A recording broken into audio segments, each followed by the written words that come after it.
Okay.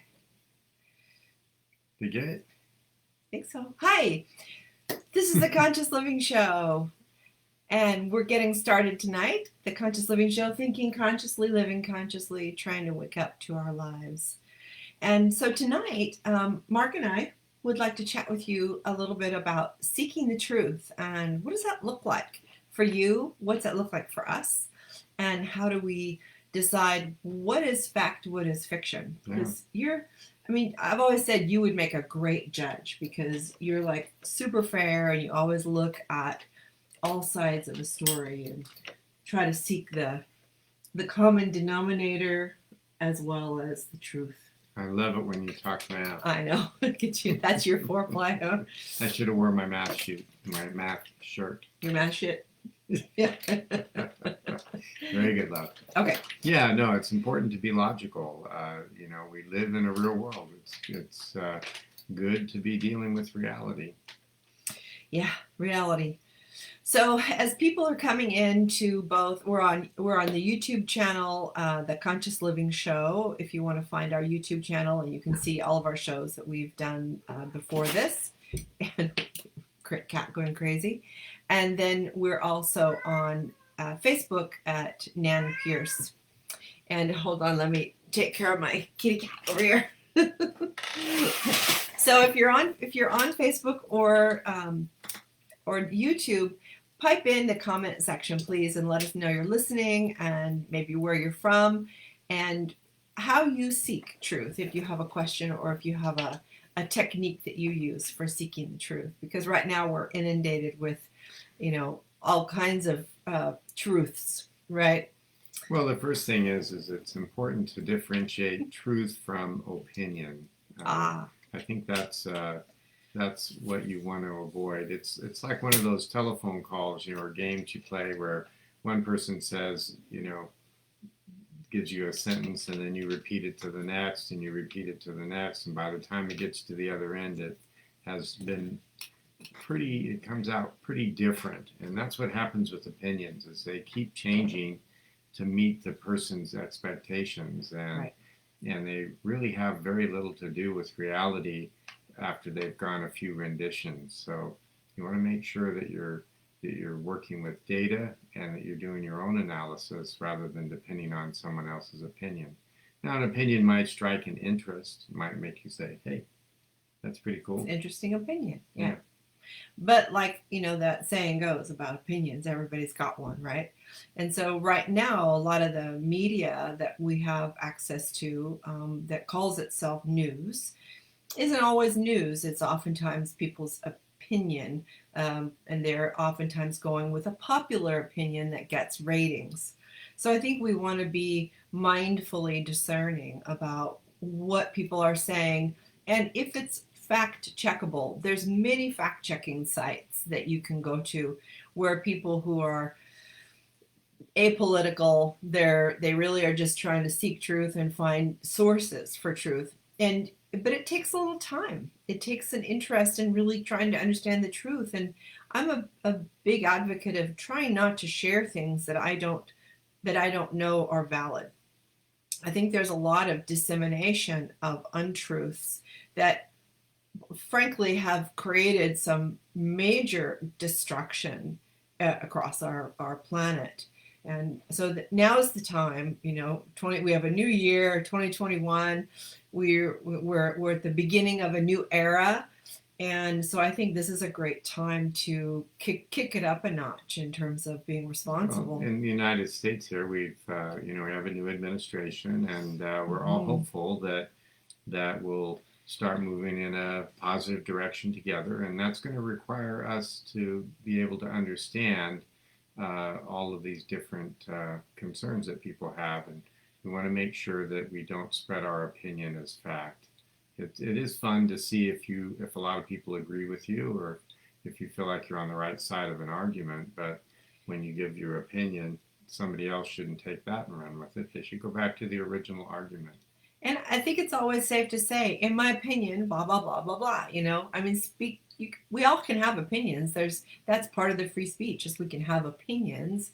But oftentimes, people that are in positions of power and influence make these comments without validity. And so we really want to be careful. There's a lot of nutty information out there that Well, is not healthy for us it's as a people. it's become more difficult because of the internet, and yet the internet has brought us all closer together. We can exchange ideas, Right. concepts, opinions, but we have to make sure that we don't believe that they're facts uh, for sure. Um, that's a lot of the news shows are starting to express opinions more than they are actually creating and delivering the facts. Yeah, I think a lot of journalists have left the field because it's become such a opinionated field rather than a journalistic field. And there's a big difference between a journalist who really seeks pieces of a puzzle and they present those pieces and they leave it up to the audience to decide and where to go from there, and they give sources and they give information, whereas a lot of these um, uh, theatrical opinion hosts, they're not journalists. They're not telling you the truth. They're telling what they need to tell for their network to get ratings, to get advertising, to make money. And it's not about elevating our knowledge at all. It's really about kind of depressing it and stealing away the common sense approach to life. And they've pitted a lot of people against each Well, other. and they're pretty good at disguising opinion from data.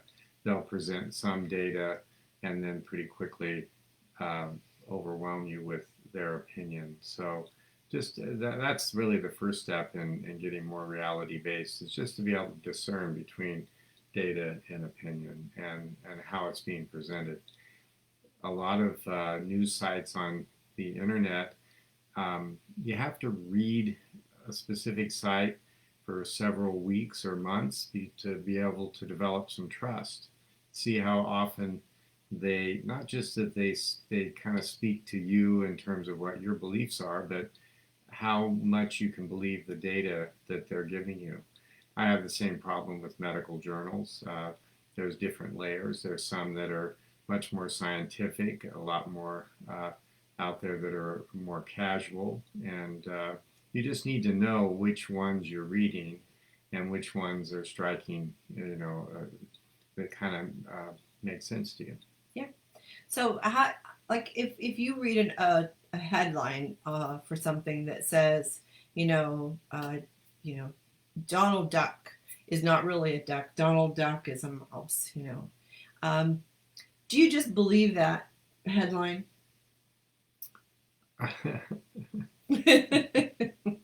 Not sure how to continue that analogy, but because it breaks one of my rules, which is things should be kind of continuous in a sense that ducks and mice don't become one another very easily. So it would be hard for me to see that. And I think that, well, that does point out that if something's more incremental in terms of its change, it's a little easier to believe that than if it's a huge leap.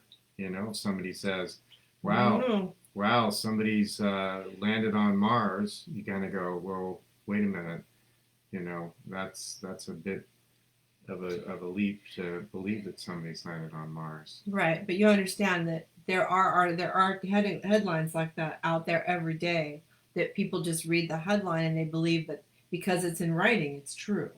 Well, and it can be on a nice website that looks very formal and Right. official, and then they can start to back up their claims with some pretty interesting speak. But really, trust your judgment and intuition. If it's the old saying, if it's too good of a deal, it probably is. Right. Be careful. And I think the same thing applies with news. If it's too outlandish, you need to do more work to prove that it's true. If it's something that's just incremental, then maybe you don't need to do as much work to believe it. Yeah.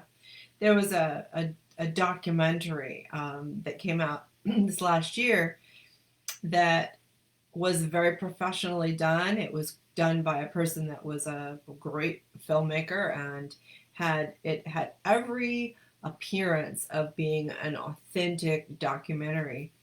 And people watch this documentary and believed everything in it without doing any research. Mm-hmm. And I found that it took me about 5 minutes on the internet to find a plethora of sources, reliable sources, scientific sources from all over the world that debunked every single thing in this film. Yeah. And yet it went viral so fast and was so destructive that the social media platforms and the internet had to actually remove it, which that something has gone way far off the deep end for the internet to remove something. Well, and I think that was a great strategy because the documentary filmmakers have become more and more helpful and more valued recently in the last 10 years. And so, even though some of their claims are somewhat outlandish at times, but they have kind of gotten more widespread. And so, making it seem that way, like it was, but wasn't really a documentary, was definitely a good way to fool people. I think it's one thing to kind of express your own values and kind of whoops and go and slide into opinion, but when you do it for um, not for the good of the world, For power or profit. Yeah, Yeah. if you're doing it and you have a sinister kind of reason for doing it, and I think a lot of times they do. Yeah. That's when you really have to be careful. Definitely. So for now, I think what I'd like to do is to have our listeners, and I'm going to compile a source of sources, so that we all have a very easily accessible list of sources that we can use to fact check different things, fact check comments, headlines, scientific data. And maybe next time you could talk a little bit about, because we send a lot of people to scientific data now. The White House has promised to have a science and health press conference 3 times a week. So they're likely to be presenting a lot more scientific data about the virus and vaccines and these type of things that sometimes for people that have no science experience are very difficult to kind of sift through. So maybe you could talk about some highlights next time that for people Sure. to look at, so Yeah. that they can understand, like, what is the source. It's like when a source is cited, like Breitbart, that's not a reliable source, or Newsmax, or the New York Post.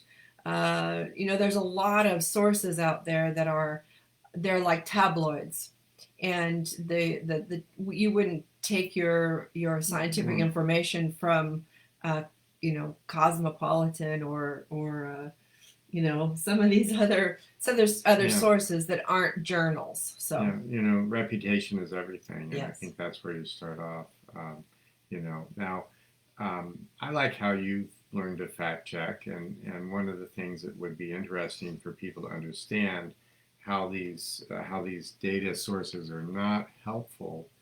Um, Obviously, we just had an election, and there was a lot of concern about whether it was fair, and many news stations came on and said, it was fair, it wasn't fair, it was fair, it wasn't fair. But very few of those news stations actually uh, uh, reported the data that was easily available on the websites of the government agencies that redid the recounts. And one piece of data that was touted a lot was that more people voted than registered.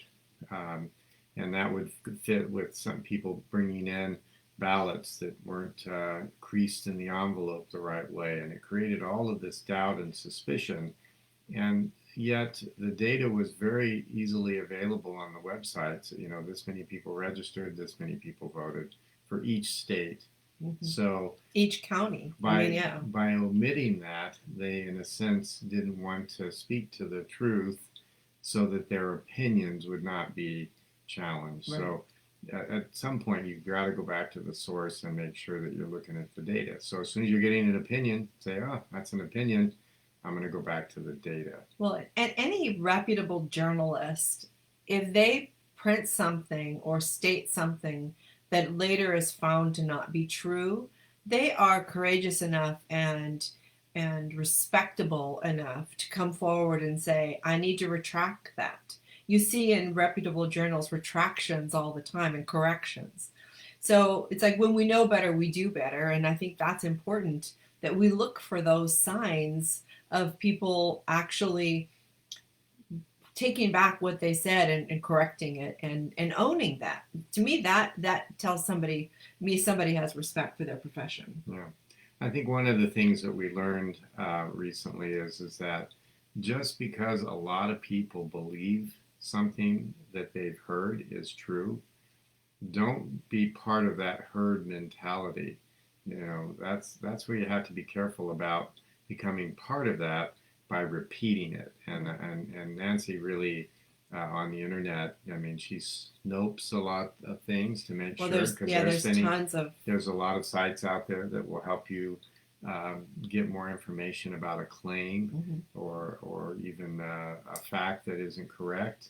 And you don't want to be passing those things on, because a lot of people start believing, well, everybody in my town believes that there are Martians, and why wouldn't I believe that there's a Martian? right. And the herd mentality is very powerful. It's just another example of peer pressure, and mob and riots can develop out of this. Out of the mob mind, yeah. Out of, in fact, we've just experienced that with the storming of the Capitol. I think those people got in there, and then they were saying, well, why are we here? Well, I'll take a picture of the statue. Now, some other people had more sinister ideas, and then, I mean, it had no purpose. It was not going to succeed. They got, a lot of them got stirred up and caught up in the moment, and yet they did a lot of destruction, and a person died as a result of that. Five. So you can't, yeah, exactly. But, the one person definitely, I mean, being struck and hit. Yeah. I don't have as much information about the others, but you want to be careful about what you repeat, and you want to be responsible and go back to the sources so that you make sure that you're not spreading rumors and start making them sound like they're really true. I think that's a key thing. And when I do my fact checking, I like to fact check the same thing on like 3 or 4 different sources to see if there's some commonality, because there are some, people say Snopes is left leaning, and there's some that are more right leaning. So I'll look for some different sources that might hit both sides of the aisle and give some kind of resources for their fact checking. But it takes time, and you have to be, for me, it's like you have to be invested in seeking the truth. If you're not invested in seeking the truth, then please don't spread the lies. Just stop them right with you. If you read it and you want to believe it, that's completely your prerogative. But don't share something that you don't absolutely know is true. And when we do that, because chances are we will, if we're just quickly retweeting or sharing things, own it. Just go, man, I didn't fact check that. And so when somebody comes back with a fact check that debunks what you've said, so thank you for sharing that with me. I'm going to look into it further so that we educate ourselves. Because the more we know, the better we can do, right? Absolutely. Right? Yeah. Yep. So what have we done here tonight? We've talked about trying to discern the truth from opinion. And if you're hearing opinion, you want to be careful about spreading opinions as if it were truth. As if it were truth. Right. And we don't want to create the mob herd mentality. If everybody believes it, then I'd be silly not to believe it.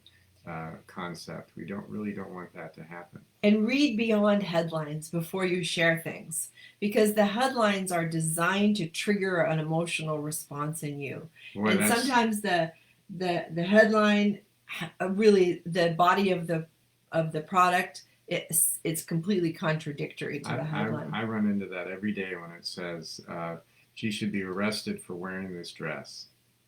Who? And then I click on it, and There's nothing there. Yeah, you like the, you're easy on the clickbait. You know that they do that on purpose, right? Wow, they're just not being truthful here. I mean, No. and it's incredible the Well, creativity. you think about, I mean, advertising is designed to not be truthful. Well, that's another area. Yeah. So, I mean, we have to realize that advertising is designed by people that understand human psychology, and they know exactly how to manipulate you to do what they want you to do with that information. So, if it's going to trigger an emotional response, they know you're going to share it as fact. If they trigger you some kind of insecurity, they know you're going to buy their product to make you feel more secure. So it's all a head game. We just have to be mindful. Another way of moving through information is to be asking questions. So when you ask a friend, or what do you think about this electric vehicle, you could say, well, I've got a lot of questions about it, and you could share your questions, which would generate interest. And if you put a statement in the form of a question, nobody will misunderstand it as an opinion or a fact. But it could have some impact, because if enough people are asking the same question, then the manufacturer of the electronic vehicles probably should try to answer that question. And one of the questions that should be asked is, how efficient are these cars that we're coming up with, and how much do they cost to drive a mile? And the manufacturers aren't really coming forward with that so much. And of course, we're all worried about being able to gas up that electric car on the road. And so there's plenty of stations coming out, but how much does it cost to gas up that car? So we don't gas up an electric car. So That's what right. do we call it? Charge up. Yeah, charge it up. Yeah. You got me on that one. Because you never have to worry about running out of gas. Well, but we drive down the freeway, and we'll pull into a gas station that's 5 cents a gallon less, because we know we have a big tank and it's going to cost us a couple bucks for the same thing. But nobody sees any signs out that says how much electricity costs to charge up your car. Oh, that's true, huh? No. Mm-hmm. So ask questions instead of spreading opinions of others. You certainly have the right to express your opinion, but don't spread opinions of others, because it'll just snowball and become a riot. In the last few minutes of our show, I'd like to talk about the idea of free speech. And when we're looking for truth, and when disinformation becomes truly destructive and dangerous. Mm-hmm. And so, a lot of people have complained about Trump having his Twitter account taken down and all of his social media taken away from him, as if that were violating his right to free speech. But nowhere in free speech does it say that you can incite violence and harm against other people, and that that's okay. And so, and also, the free speech really was designed not for how abusive we can be to each other, but that we could speak out against our government. That's really what the design is for, so that we, the people, still had the voice, that the government had to take our criticism. But to incite an insurrection and violence and harm and murder and hanging and destruction of property and other people is not okay. That's a terrorist act. And so understand that there's a big difference. It wasn't just that one person was speaking their opinion truth. They were, with power and charge, getting other people to do their dirty work. So well, and that's really what we've been talking about, is don't let yourself be manipulated by opinions and false information that other people have an agenda with. Just pause and say, gosh, is there any reality to this? Does it make any sense at all? Yeah. So use your free speech to hold your elected officials accountable for doing the right thing, for following the law, for following their oath. That is what our free speech is intended for, is to let these officials know that we've put in office, that work for us based on our tax dollars, that they have a job to do, and that they need to uphold their oath to the Constitution, not to a person. And I think that's pretty critical. Yeah. I think that's exactly it. I mean, we all want to be able to express and ask questions of our government without any fear of repercussions, but that doesn't mean we can storm the government and incite people to do otherwise. Yeah.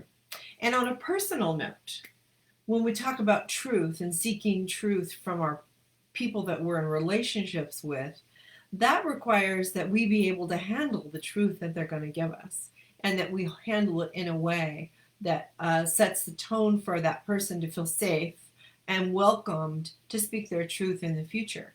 You know, one shoot down of a person telling us their truth, because sometimes it's hard to speak your truth even to somebody that you're in a long-standing intimate relationship with, if you're a little worried about being rejected or judged.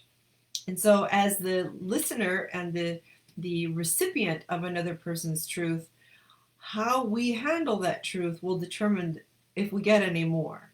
So step by step, we need to make sure we set the tone for being able to handle truth. It is really hard to stop these